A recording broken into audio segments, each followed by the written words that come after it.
World Health Organization is ready to say yes. I pretty much started playing video games like seriously in like 5th grade.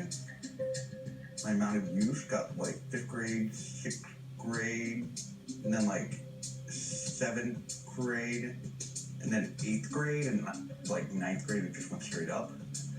That's when my life really started deteriorating. He was basically online all the time, every waking moment. And he would refuse to go to school. He wouldn't eat with us. He lost weight. He was up all night. And like any mom, Karen Porter became increasingly concerned about her 16-year-old son, Evan. But she didn't know just how serious the problem was. Now the World Health Organization is, for the first time, calling gaming disorder a mental health condition. It should be clearly defined behavioral pattern, which is of such intensity and of such nature that it takes precedence of other activities which have been important for an individual in the past. That was Evan, to a T.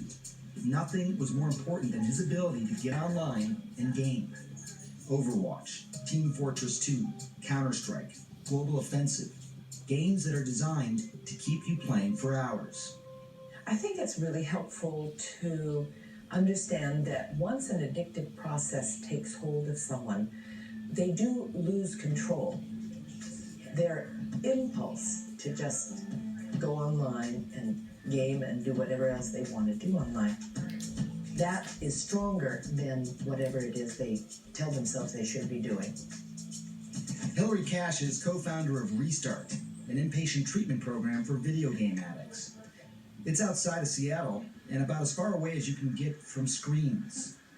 Picturesque, peaceful, and most importantly, unplugged. It's a pretty big difference, like growing up from screens to on screen all night to no screens. What happens here at Restart is, no surprise, lots of therapy, time outdoors, and an emphasis on interpersonal interactions. We're social animals, and we actually need to be physically present with one another, face to face, where we can see and hear and touch and smell each other.